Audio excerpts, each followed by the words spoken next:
Have you ever taught anybody to ride a bike? I've had the privilege of teaching all four of my children how to ride bikes, and also my younger brother. Now, my younger brother actually learned how to ride a bike with two flat tires, but that's a story for another day. But what I want to talk to you about today is the experience that I've had with two of my children. The first experience that I will talk about with my child is that we were on a patch of grass not too far away from our home, learning to ride a bike, and we must have been there for probably close to an hour. And probably for about the 100th time or so, I kid you not, she fell off of her bike and she was led on the floor, frustrated, not hurt, but led on the floor on the grass with the bike on top of her.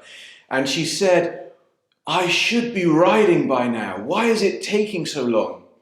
And I said, "So long? You should be riding by now?" Because I wanted really just to understand her thinking.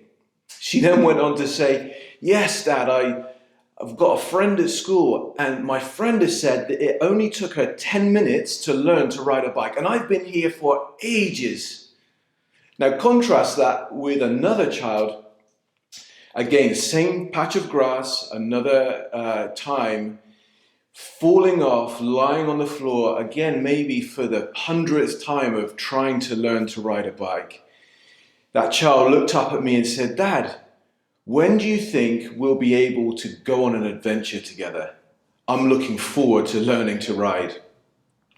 Now, those two experiences happened over the same goal and objective, which was to learn to ride a bike. And so to parallel that with sustainability in the construction industry specifically, I see the same types of attitudes. One is, we should be here by now, we should do this by now, we've been trying this by now.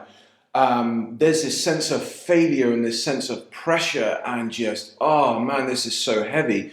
Versus other people which have an attitude of, do you know, I've tried and I'm keeping trying, but I look forward to a time and to a day where I can go off and explore and to develop and to grow into other skills. Using the bike analogy, it might be going along a gravel track or downhill really quickly, or maybe even learning how to ride with no hands on the handlebars. Time is short, and especially when it comes to climate change. But our mindset is a powerful tool to how we perceive progression.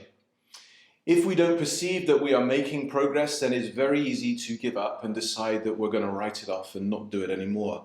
But that prevents the adventure from even going on and from happening. So let's not lie on the proverbial grass with fear, with angst or frustration. Let's get back up. Let's not rely on the rigidity of the stabilizers. Let's rid ourselves of them and let's go on an adventure.